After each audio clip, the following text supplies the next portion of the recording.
If I could find the link. Okay, there it is. Okay, and then let us pray together, and then we'll stop. Okay. Father, thank you so much for the new year, and also for, I know that you have been with us throughout last year, and we are thankful for and grateful for of all the things, even through the ups and downs of life.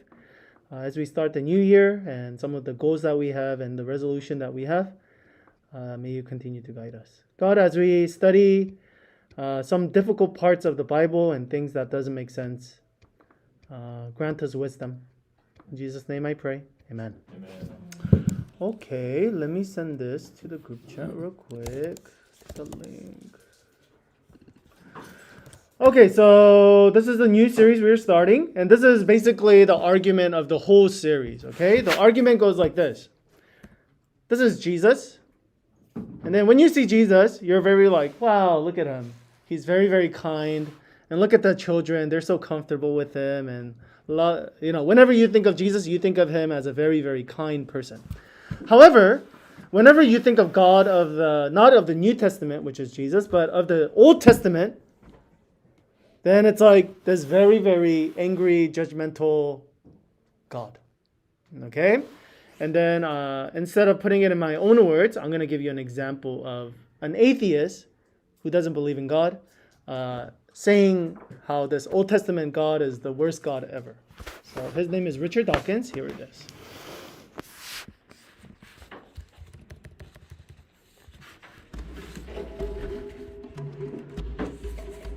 The God of the Old Testament is arguably the most unpleasant character in all fiction. Jealous and proud of it, a petty, unjust, unforgiving control freak, a vindictive, bloodthirsty ethnic cleanser, a misogynistic, homophobic, racist, infanticidal, genocidal, filicidal, pestilential, megalomaniacal, sadomasochistic, capriciously malevolent bully. Okay, so this is Richard Dawkins. This is exactly what he just said. He just uses a lot of big words in here. But basically, he's just saying, if you look at the Old Testament, he does a lot of things that, again, we don't necessarily agree with. Okay? And so, again, this Old Testament God doesn't seem like a very good God. Maybe New Testament God, he seems like a pretty good God, pretty loving God, forgiving people, dying for us, this kind of things. But in the Old Testament, very unloving. So what's going on? Okay? So that's what the whole series is going to be about. Okay? And today we're just going to go over parts of it. So let's start off with a starter question. How would you respond to Richard Dawkins? Okay, number 2, have you ever felt like God was too harsh in the Old Testament? And if so, when? Go for it. People next to you have some discussion.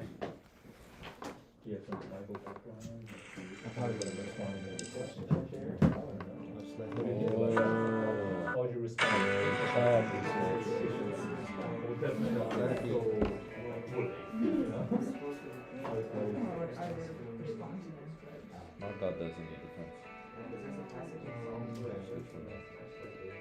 But at the same time. But what if not Dawkins, but someone who's they're genuinely obviously he's just out to get him, right. But someone who's really questioning, they want to believe, but they're just Old Testament God seems so harsh. How would you respond? I mean, all relationships are conditional. All relationships are conditional. It just seems as though, atheists especially like to live this life of immorality, of inconsequential, nihilism, for lack of a better word. They think, oh, it doesn't matter anyway. In the end, nothing matters because we're going to die. That's especially true of atheists. So they don't want to be held accountable for the things that they do. They're very narcissistic. But not about atheists. How about the God of the Old Testament? God of the Old Testament? Really, When you're not the one in charge of making the rules in your house, when you're the child, everything seems like it's really harsh. Everything seems really harsh from that point of view. Like, why are my parents punishing me? I see. Right? That's an infant's way of looking at it. Or kind of like when you're not the drill surgeon, when you're just coming in, drill surgeon seems like the worst person in the world. Dude, when you're behind the scenes, you see what they see. You have more perspective. I see. Or when you're the manager of people, the workers are always going to think of the worst of you. How would you respond? I don't know. I have no defense. Huh? I have no defense. No defense? You're E5, bro. You can't say that no more.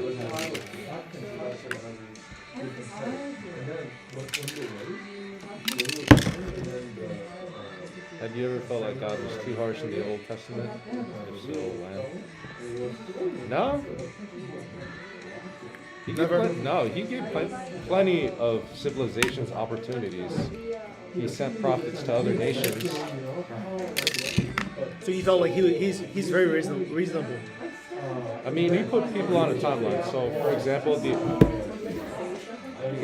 Amorites or the Amalekites, Sure, yeah. One of the two. Yeah. You put them on a timeline, and they're like bound for destruction anyway. They're burning babies in sacrificial altars that they superheated and stuff. So that's not a society that's like entirely removed. From destruction anyways. Yeah, from destruction anyways. They're going to do it anyway. So speed up the process. Huh? Wasn't there like a time in the Bible too, in the Old Testament, where they like pretty much did genocide and killed the women and children too? And God commanded them. Yeah, that's crazy. That is 90% of the problem. 90% of our problem today is because we let survivors continue on. When God asked you to eliminate the sin in your life, just like He did in the Old Testament, He really meant it. He like women, children, everybody, put them all to the sword. Because continually, you'll see like David, you'll see all these people getting hounded by the enemies of Israel from the days of old when they just let them live. They didn't obey fully the commandment of God. And it comes back to haunt them again. Haman, clear example in the book of Esther. He shouldn't have been alive, but he's a descendant of the enemies. Yeah. All the descendants of the enemies always come back to haunt Israel. They could have easily eliminated that problem. Okay. True, man. So I guess something like genocide, you're like, you don't really understand. Yeah. Sodom and Gomorrah? You don't understand? I mean, there's got to be at least 0.01% people that, are innocent. And God let them live. So He did let them live.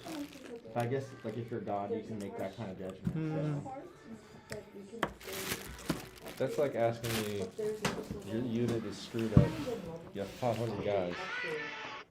Okay. Shouldn't punish them because of 5. Hi, Joseph.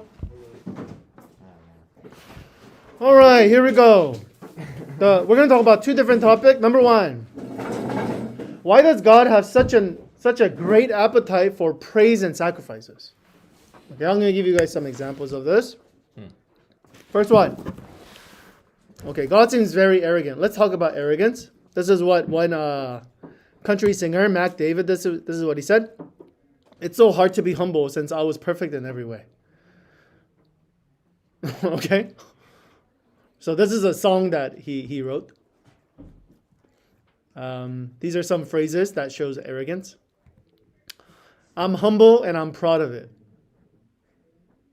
Okay? Does that make sense? So it's like it's contradicting. Next one is, have you read my book, Humility and How I Attained It? Okay? So he's proud of the fact that he attained it. Richard Dawkins, again, he's the same guy right here. This is what he says he says, God is obsessed with his own superiority over rival gods. Okay? Well, is this true? Okay, let's actually see in the Bible. How great are you, sovereign Lord? There is no one like you, and there is no God but you. And we have heard with our own ears. And who is like your people Israel, the one nation of God, that God went out to redeem as a people for himself, to make a name for himself. So all of these things so far, it's really good, right? God is really good. God is really big. He saved people, but it says what? What was the point of that? So that he can make a name for himself. It's not for you guys. It's not to save you. It's really for his glory. So he could be honored. So, again, Richard Dawkins says, oh, look at him. That's all for himself. He's selfish. He just wants people to just honor him and glorify him. This is another one. For my own sake, I do this. Okay, so very similar to this one. How can I let myself be defamed? I will not yield my glory to another. Okay, so the whole idea is like the Israelite people, they keep like not worshiping God, but it's like, hey, I will still save you, not for your sake, but for my name. Because I know that if I don't save you, then people are going to be like, oh, their God is not that good. Or that God is really weak. Okay, so he's saying, hey, it's for my sake. I don't want my name to be defamed. Okay, so that's the argument, that specific argument that we're going to go over. Why is God, again, why does he have such a great appetite for praise and worship? Okay, so really quickly, go back to discussion question. How would you respond? And how would you define the word pride and humility? Go for it. How do you respond to this argument? Well, are you not firing on all cylinders this morning? Is this some coffee?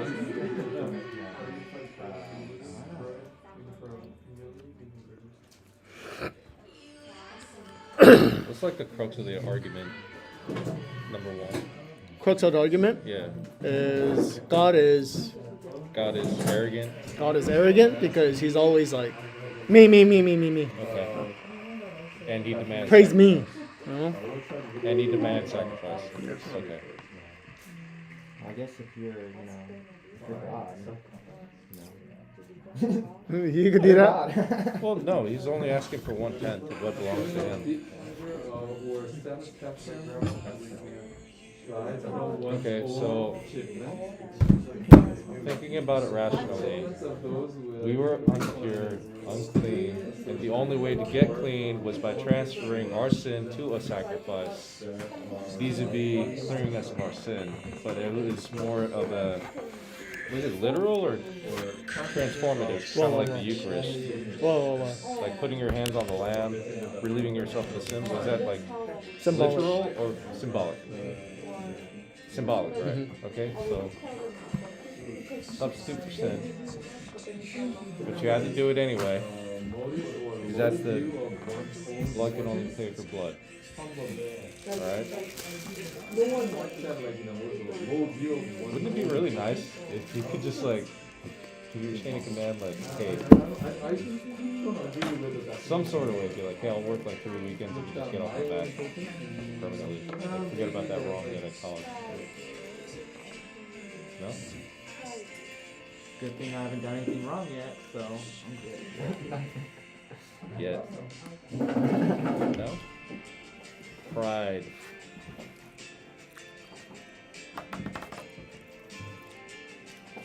Well, I know what the second feels like. How would you define pride? Pride? I guess in a little bit. It's like No, you can have pride in things and it's not bad. You could have pride in your uniform, you could have pride in your guys.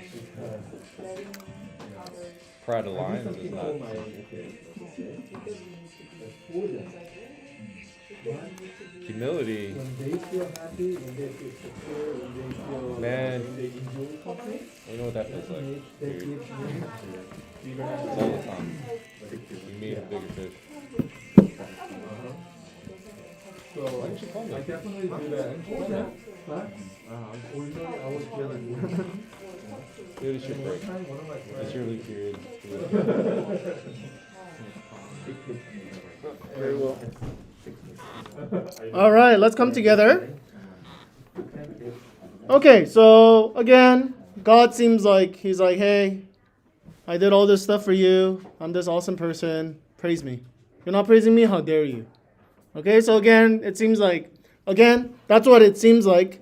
And that's what Richard Dawkins is basically saying. That's what a lot of atheists say, hey, what's up with this power-hungry or praise-hungry God? Okay, so first we need to understand some definitions. Okay, because if you properly understand some definitions, then it's going to be much easier to understand. Okay, what is pride? According to this author, he says, pride is an inflated view of yourself. Inflated. Okay? It's a false advertising campaign promoting yourself. Okay? So pride is actually a lie about our identity or achievement. To be proud is to live in a world propped up with falsehood about ourselves, taking credit where credit isn't due. What do you guys think? Do you agree with this definition? There is also a good sense of pride as well, like you're proud of your son, but we're talking about the negative side of pride. Yeah. But there is a positive pride as well. Okay? So again, the concept is you're taking credit where credit isn't due. Okay? So we're going to base it off of that. You have an inflated view of yourself, and you're taking credit for things that you shouldn't take credit for. Okay, next one. Humility, then, involves having a realistic assessment of ourselves, our weaknesses and strength. Okay, humility involves having a realistic assessment of yourself, weakness and a strength. Now, there's such thing as false humility, and Koreans, or I don't know if it's an Asian thing, but I think at least Koreans, they have not humility, but they have a what? False sense of humility a lot of times. Okay, so for example, if like they're really good at like piano, and somebody says like come up to you and says, oh, "You're so good at piano," what do people say? No. Oh no, I'm not that good. Okay, I'm not that good. But they're really good. Right? So in some sense, they don't have a realistic assessment of whether they're good or not. Okay, so it's false humility. Okay, so another example is like LeBron. He says, "Oh, obviously he's not like that at all." But if LeBron says, "Oh, no, I'm not that good at basketball," it's like, dude, you're the best basketball player or one of the best. Or if just Jeff Bezos comes and says, "Hey guys, I'm not that rich," okay, then you'd be like, okay, or he says, "Oh, my company isn't that successful." Again, you're not having a realistic assessment of yourself. Okay, so is God proud in this definition? Absolutely not. Why? Because he has a realistic view of himself, not a false or exaggerated one. Okay, because remember, we said pride is a what? Inflated view of yourself. So God doesn't have an inflated view of himself. Okay? God, by definition, is the greatest conceivable being, which makes him worthy of praise or worthy of worship. Okay, so when he says, "Worship me," he's not saying that because he has an inflated view or a false humility. Okay, he says that because he's worthy of it. Okay? So the word worthy, it comes from two different words. It's worth-ship. So when you worship something, you go, "Oh, I'm giving you worth. You deserve this." Okay? By the way, we're going to expand on this a little bit more. Okay, let's keep going. I'll give you some more examples of this. Okay. Daniel Dennett, he's an atheist as well. He says this: God is just the Superman who has an appetite for praise, seems to be justified by the idea that God makes humans in His image. God is like a vain toy maker, creating dolls that look just like Him. Okay, do you guys understand what he's saying? He's saying, oh, you see, this is God. God says, I created this world and I want everybody to look like me. Okay? And then, so I want them to worship me. Isn't that a vain God? Okay? So, argument to this.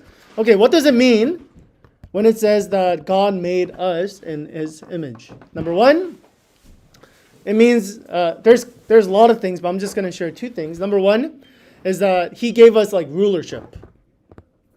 Okay? So, God endowed us to share in ruling the creation with Him. If you guys remember, He made all the animals, everything else, the world, and what did God say to Adam and Eve? He says, take care of them. You have dominion over them. And obviously, we screwed that up pretty bad. Okay? But again, He gives us this rulership. So again, it's not this like He's creating puppets or dolls and He's trying to control them. No, He's actually giving them free reign. Okay? Next is being creative. Okay? Being able to create, develop, and be creative as well. Remember, He made the garden, but He actually tells them, go and cultivate. So be creative. All right? Develop. Okay. So, to put it short, to think rationally, to make moral decisions, to express creativity, and to care for and wisely harness creation is a privilege, not a bondage. Okay. So again, Daniel Dennett, he makes it seem like, hey, like God is a horrible God. He made everybody into His image so that He can control them and have them worship Him. No, instead, He gives them a lot of creativity and a lot of freedom to rule. Okay? So again, think of like a really, really bad like father. He's like, hey, I made you, so I'm going to put you in this hole, and you do whatever I tell you to do. If you don't, I'm going to put you in this hole. No, instead, He created.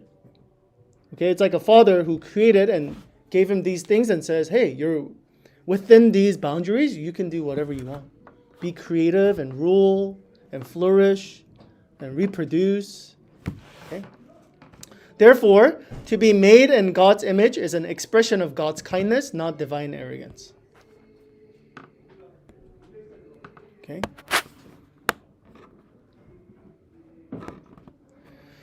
Let's continue on. All right, biology of religion. Thomas Edison. Do you guys know who's Thomas Edison? He invented the light, yeah. He says humans are incurably religious. So to be human is to be religious, he says. Okay? And atheists, they usually say this. They say theology is biology. Therefore, God is a delusion, like a virus. So let me actually finish. God doesn't exist, but it's simply the product of biological processes. So if you look at like history, like human history, every single race, what do you see? You always see them like worshiping something, some kind of God. And that's why Thomas Edison said this. So Dawkins and Dennett, they're both atheists, and they say, no. It's because kind of like, you know how like some kind of virus happens?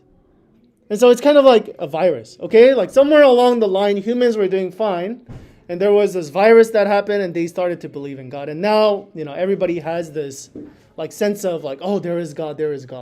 But that's just the virus, okay? But this argument is actually more favorable for the existence of God. The fact that every single mankind, they are longing for some kind of God, this is actually much more favorable. Okay, number one, the fact that we have the propensity for religion can actually mean that we are wired that way on purpose. Does that make sense? So if we're actually longing for God, that means that's because there's actually God. Rather to just say, no, God doesn't exist, He's just a virus. Okay? I mean, we can't prove either way, but it makes more sense. And this is what C.S. Lewis says. This is what he says. Creatures are not born with desires unless satisfaction to those desires exist. Okay, if you have a desire within you, there's something outside of you that fulfills that desire. So for example, like ducks, they have a desire to swim. So what is there? There's water. For human beings, we become hungry. So what do? We eat food. Okay? So he says, so this is what C.S. Lewis says. This is a very famous line by him. If I find in myself a desire which no experience in this world can satisfy, the most probable explanation is that I was made for another world. Okay? So he's basically saying, like, yeah, when I become hungry, I eat. When I have this like sex drive, there's sex.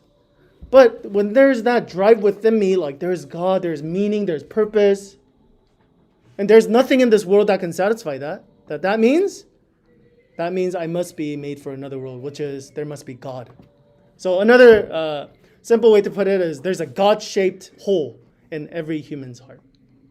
Again, atheists like Dawkins and Dennett, they just say, oh, that's just something along our biological process, evolution, like something happened, like a virus happened. And that's why we have this. Okay, but another way to look at it is maybe we have that because God actually exists. And that's what C.S. Lewis is saying. Number 2 example is, why would human beings voluntarily sacrifice their lives for some intangible realm if God doesn't exist? Okay, so yes, atheism is rising. Okay, but for majority of human history, majority of human beings, they have worshiped God. Okay, so again, why would these human beings even come up with this system of religion where they have to actually sacrifice? Okay, why would they come up with that unless they had this, again, desire within them that there's something higher, something bigger? Okay, so this takes us to a next section, which is Bob Dylan says this. This is when he was going through his Christian phase. Gotta serve somebody, Bob Dylan says. It may be the devil or it may be the Lord, but you're gonna have to serve somebody. Okay, so he's basically saying because every human being, whether that was by evolution or not, okay, whether because God exists or not, he says because of that, every single human being has this propensity to worship something. If you're not worshiping God, you're going to worship something else. And if you don't believe in God or devil, you're worshiping something. You're going to serve something. You're going to give praise to something, whatever that is in the world. Okay, so Jesus says something like this. He says, no one can serve two masters. Okay, you cannot serve both God and money. So you can only serve one thing. Again, every single one of us, we're either serving God or we're serving something else. Okay, you can't serve both. We're all worshiping something. So this is very important. Now we're going to get back to the whole idea. Why is it that God demands worship from us? Number one, we talked about how, well, he created the whole world. He created all of us. So therefore, of course, he demands worship.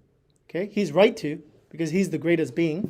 But secondly, it's because if you don't worship God, you will worship something else. Okay, and because we're we're designed for worship and to serve something. Now, this is important. If God exists, worshiping God turns out to be spiritual creatures getting in touch with reality. Okay, worship is an expression of God's awareness. It properly places things into order, and this also transforms us into what we are designed to be. God is the only being that is worthy of worship. So basically, in short, what it's saying is we're designed for worship. But if we don't worship something that is worthy of worship, and we worship other things, it's actually going to destroy us. Okay, so for example, I know I showed you guys that iPad video before, but it's kind of like this phone is designed to be something, right? Of course, I could use this as a hammer, okay, to hammer things in. But that's not how it was designed to be. But I can use it as that. But what's going to happen? This is going to break down very, very quickly. And same thing, right? God designed us to worship. And so we're always going to be worshiping something. Okay, if it's not God, it's something else. And if we worship something else instead of God, it's always going to disappoint us. It's always going to ruin us. Okay, because we're going to be giving sacrifices. We're going to be spending time on those things. But a lot of the things that we're worshiping, it's not worth it at the end. It's not going to give us eternal life. It's not going to give us living water. It's not going to give us like feeling of like, I feel like I'm living in life. It's never going to give you real security that all of us really long for. Okay. To illustrate how all of us worship something, I'm going to show you a video. I thought this was, I don't know why this was so funny, but let me show you a video. Hello, 안녕하세요. We're South Korean K-pop group BTS. We're backstage at Allen, and today we're going to surprise some members of the BTS army. We want to meet as many as we can, so we're only going to have a few seconds with each group. Let's do this. Oh my god, I've been a fan of BTS since since their debut. I love them so much.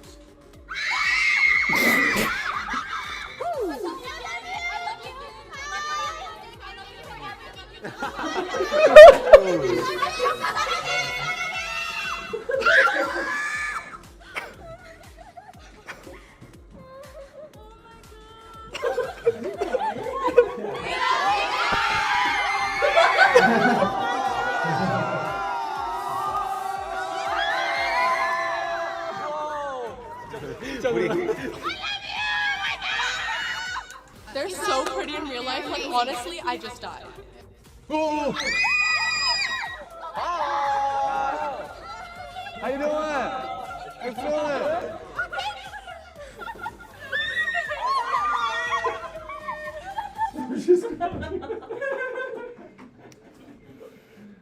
Okay, so again, all of us, again, this is maybe exaggerated, but the concept is if you don't worship God, you're going to worship something else. You're going to give praise to something else. Okay, you're going to devote your life to something. And you might say, oh, I'm not that fanatical, or I'm not like them and going crazy. But if you think about it, there's always something that you're hoping to bet your life on. Whether that is your money, whether that is your career, whether that is family, and you're like, I'm betting all my resource, I'm spending tremendous amount of time into this thing. And that is what you call worship.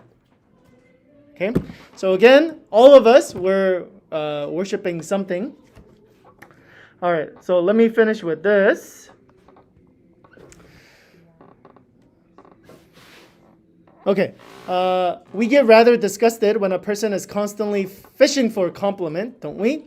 Then why does God do this all the time? Why all the praise seeking? Again, that's the argument.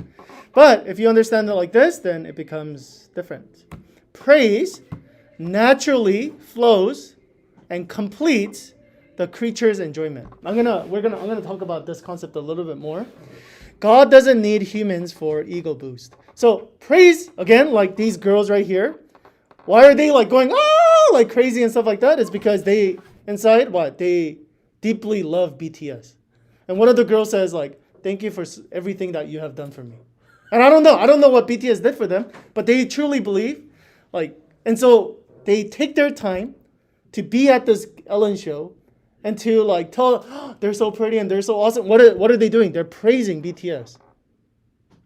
Are they like Ellen show saying, hey, you're a true BTS, you better start praising them? No, right? They're doing it naturally. So again, it's a natural thing. Praise, it's a natural thing that comes when you worship something. Second part is it actually also completes the joy as well. So this is what C.S. Lewis says. But the most obvious fact about praise strangely escaped me. I thought of it in a term of compliment, approval, of giving honor. I've never noticed that all enjoyment spontaneously overflows into praise. The world rings with praise. Lovers praise their mistress. Readers, their favorite poet. Walkers praising the countryside. Players praising their game. So this is exactly what I talked about. And this is what he says. I think we delight to praise what we enjoy because praise not merely expresses, but completes the enjoyment. Okay? Or to put it another way, okay, real joy comes when it's shared. So like when you eat something good, and you just eat it, and it's like it's so good, but what happens? You want to share it with other people. You want to tell them about this place or that place. Why? Because your joy is complete. When you see somebody else being joyful, then it completes that joy. Okay? So again, God demands worship and praise. Not because he's this horrible being. Oh, actually, I have conclusions. So let me conclude with this. God is worthy of praise, worship and praise. He not only created all of us, but also has loved us to death as well. So just because he created all of us, he already has all the authority. Okay? But again, we also know that character-wise too, he's a God who's worthy of our praise as well. Number 2, we are designed for worship. Therefore, if we do not worship God, we will worship something or someone else, which will always lead to destruction. Okay, and it might be like a slow tear, but it will destroy us. It will suck energy away from us. Praise and worship is a natural response, and it also completes our joy. And that's why, again, God tells us to praise and worship God, because he knows that our joy will be completed as well. Okay. Any clarifications, questions? Clarifications, questions? Okay, so let's go into discussion questions. Go for it.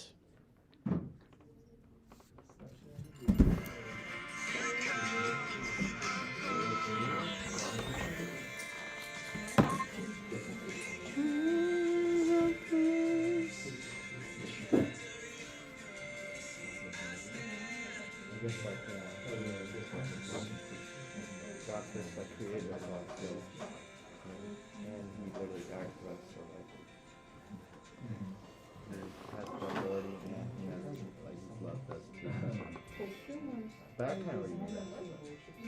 This was just good to reiterate that.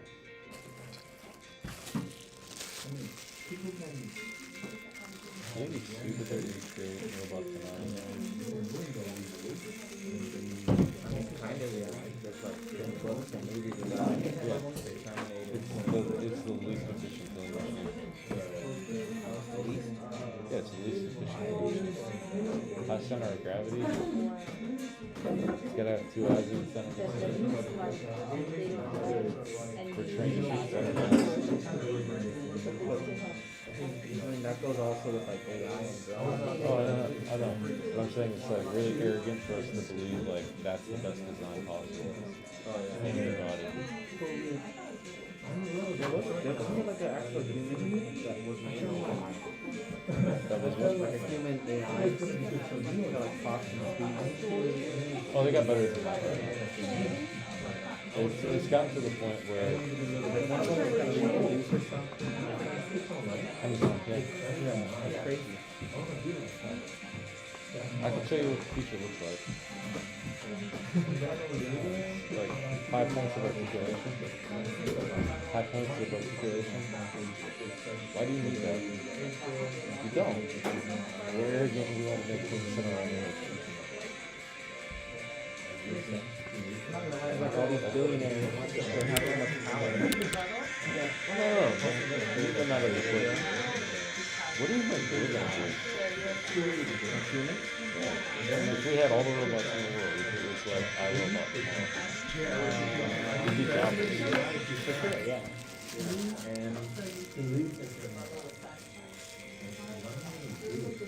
And we want them to feel sympathy for us. We want them to take care of us. Probably not. No? They only see problems. Yeah. They'll get prove it or disprove it. But I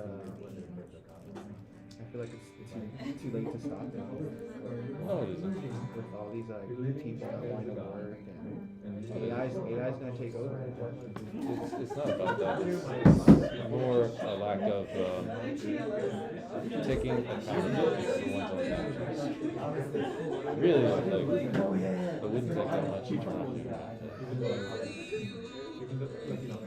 They're like lines and lines underneath the ocean. Okay, but all IP addresses are built on one set of codes. All web IDs are built on one set of codes. All the infrastructure is built on one Jenga set. You really think about it, yes. In the 1950s, it's all built on one set of codes. Everybody knows like we're too reliant on technology and that we kill billions of people tomorrow. Unplugging us would reset us back into like the Stone Age. That'd be like a death song. It would be. But would we lose?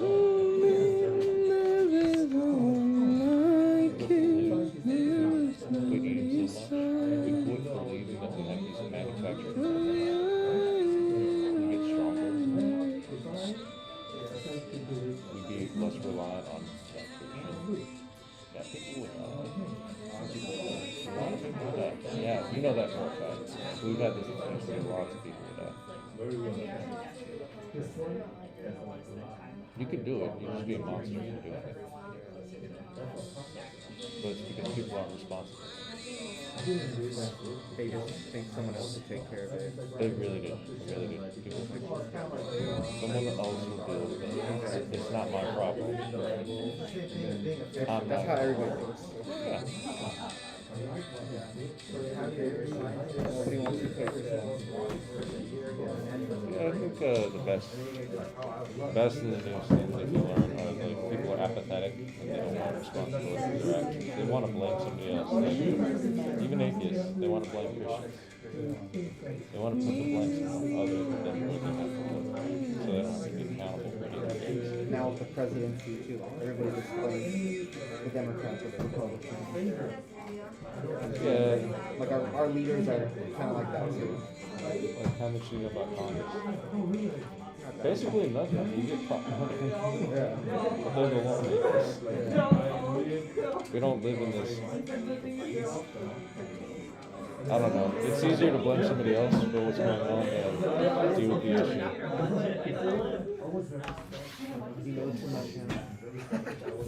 All right, let's go to our second section. Second section will be a little shorter than the first one. Okay, second one is, why is God so petty? He's always saying he's jealous. If you guys remember, he said it too, right? Richard Dawkins says, God of the Old Testament is arguably the most unpleasant character in all fiction. He is jealous and is proud of it over here. Okay, so if you guys remember, Richard Dawkins said the same thing, and it's like, come on, why are you so petty? Why are you so jealous of other gods, people worshiping other things? Just let them do it. Why are you so jealous? All right, so this is what Richard Dawkins says. Again, another one. He says, God breaks into monumental rage whenever his chosen people flirted with the rival god. Okay, that's so petty. Okay, just let them go. If they want to worship, then why do you get jealous over that? So petty. TV icon Oprah, you guys know Oprah, right? The black lady. She says she was turned off to the Christian faith when she heard that a preacher affirmed that God is jealous. Okay, so Oprah actually says, oh, I don't like Christianity because of this idea that God is jealous. Many new atheists likewise consider God to be impatient, jealous, and easily revoked, which is very petty and being very insecure. Okay? So go back to your, I'm going to give you guys discussion question time again. How would you reply? How would you respond to this argument? And how would you define jealousy? Go for it. He already kind of explained it in the beginning, but I think a lot of people have a skewed image of like perfection. Okay. Like I feel like people think, if you're perfect, there's no jealousy or whatever. Well, does God love us? Huh? God loves us, right? Okay. You ever been in love?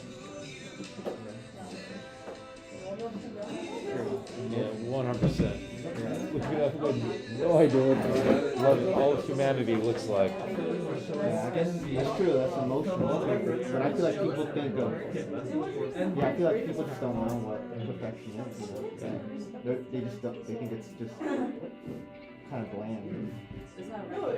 Have you ever done like so much for your guys, so much like bent over backwards, like worked so many hours, and then at the end they praise some other 6, 7. You're like, what the heck, bro? Like I did all that shit. Not yet. I've done it. I've been there. I felt that pettiness inside of me. I was like, you know what? If you believe like they did all those things, go for it.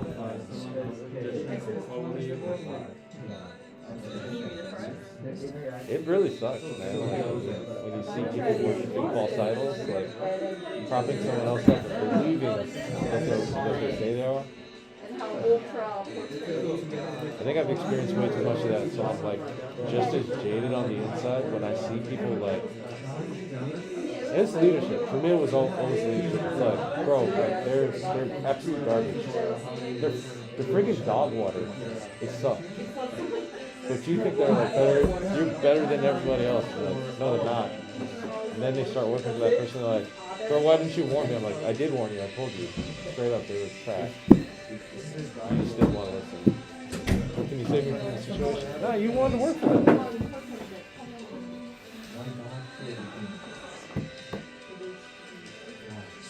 Okay, let's come back. So once again, a lot of these things, if you understand the terms correctly, then it becomes pretty easy. All right, so let's define jealousy. Jealousy can be a bad thing, as most of us understand. Whenever we hear the word jealousy, we think of it as a negative thing. Yes, it could be a negative thing.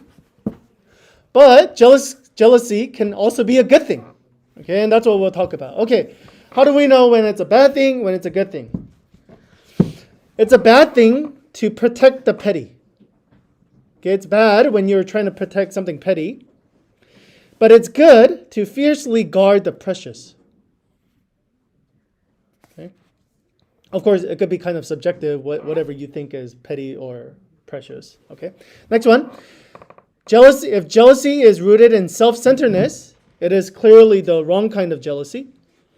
However, a jealousy that springs from a concern for another's well-being is appropriate. Okay? If it's jealous because for yourself, then maybe it's the bad kind. But it's because it's out of love that you are jealous, then that's a good thing. Okay, so for example, spouse. Okay? So let's say like my wife is here and just the guy comes and starts flirting with my wife. And I go, oh, jealousy is a bad thing, so I'm not jealous. Okay, I don't care. Oh yeah, keep talking to him. It's okay. You can flirt with her. Is that a good thing? Heck no. No, then you would say, do you love her? Do you care about her? Okay, why? Because I'm not, again, she belongs to me. We're a partner. Does that make sense? So there should be jealousy. Does that make sense? So jealousy can be a good thing. Or if a child, let's say you're with your child, if you have kids, and then like you're at the playground, and like an adult comes and pushes your child, and you're like, oh, it's okay, that happens. Things like that happen. No, what should happen? You should become extremely angry. Okay, why? Because you love your child and you want to protect your child. Does that make sense?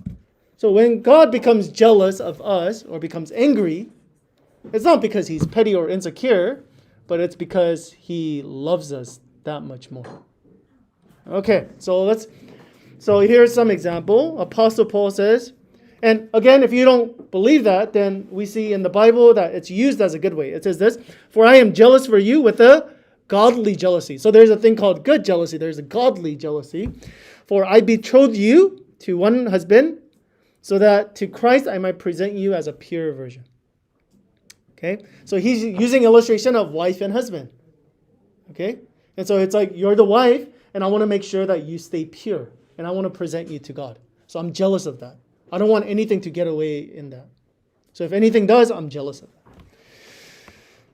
To put it like that, he puts it pretty well. The behavior of Israelites, or just everybody, vexed God, okay, like making God angry.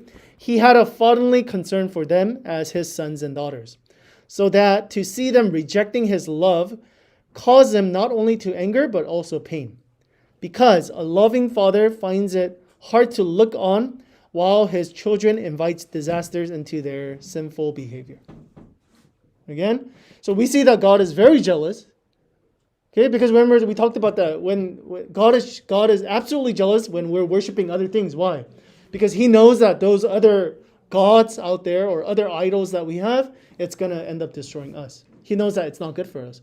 So of course, if I see like kurumi, like let's say he's like eating dirt and I'm like, okay, you do whatever you want. No, I should be very, very upset about that.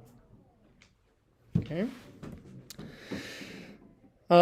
Here's some couple of examples. In the prophetic books of Hosea, God, the loving husband, gets choked up with his wife Israel, continually cheating on him. He says, my heart is turned over within me. Okay, it's like literally like his heart is like ripping apart. All my compassions are kindled. So he's saying, I'm getting so angry. It's so painful for me to see you, okay, cheating on me. Here's another one. God opened himself repeated rejection from his people. He was continually exasperated and injured by his people. He says, how I have been hurt by their adulterous heart, which turns away from me, and by their eyes, which plays the harlot after their idols. Again, it's this, he's describing himself, not as this petty, like, oh, you like him more than me, but it's, man, we're like married, and you keep like going after other men or other women. Okay. God endured with defiance despite his loving concern for his people. I have spread out my hands all day long to a rebellious people who walked in the way which is not good, following their own thoughts, a people who continually provoke me to my face. Okay.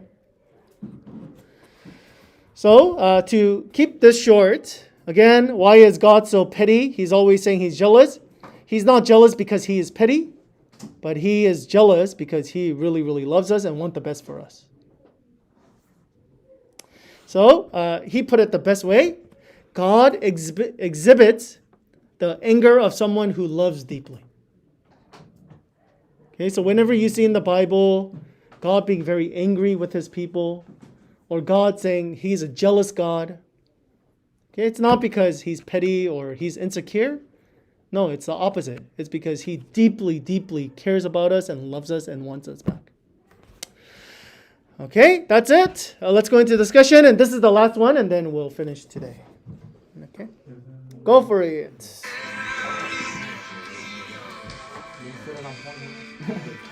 Well, it still wouldn't be satisfying to a lot of people to hear that. Yeah, sure. Like, we understand it because we grew up in the church, but people who haven't grown up in church, they can easily dismiss that as like... Well, wouldn't you say they understand jealousy as well? They like if I punch their like wife or their kids, they'll be like, dude. I'm not saying that they wouldn't understand jealousy, but from their perspective, they see God as a perfect being, right? But they can't understand how a perfect being would, if God is love, he should forgive us. They think it's an unlimited factor. When I first came back here, I talked to you about like, is it conditional or preconditional? You said it was preconditional. For conditional. For conditional. You know what I'm talking about? Is God love conditional or unconditional?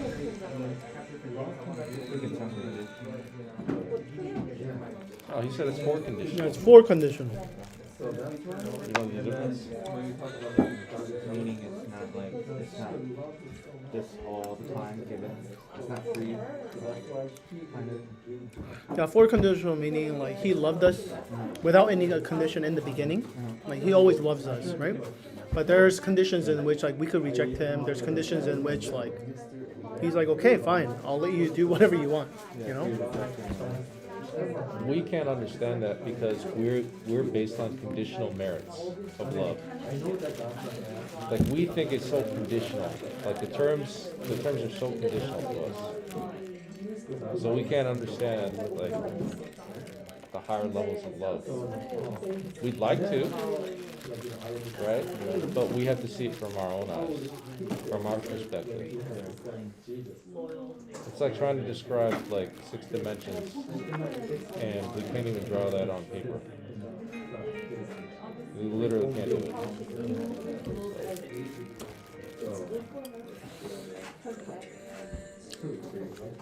Anything new or interesting? I like the jealousy part. You know, he does it for, and he's jealous because, or like it's like how do you say? You know, he cares about us so much that he gets jealous of us. And like, you know, if we do like, you know, start praising these other things, it's gonna. He already knows what's gonna happen, so it's gonna be our downfall. So like these other religions that were sacrificing babies and all that, like. So he just, I feel like he can't not do anything, you know? It kind of helps me understand more. Anything new or interesting? No, I always knew he was a jealous God. He was very, I don't know. I'm on a different train of thought. Like I'm skipping ahead of where I am. Like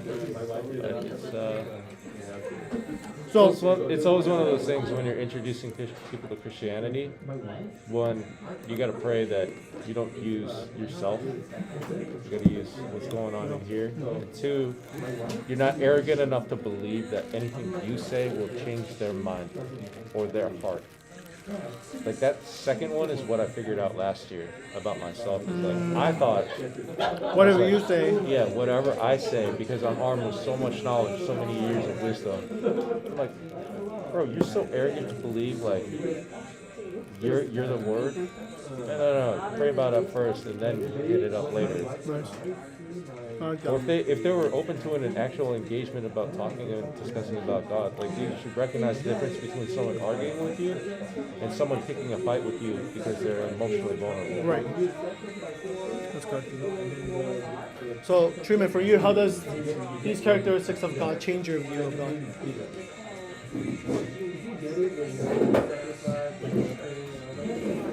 It doesn't really change much.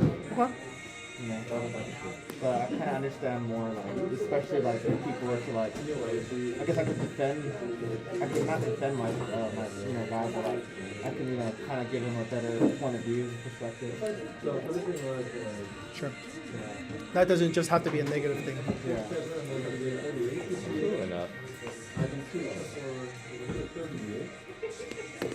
God wants our praise and worship. Actually, like in person.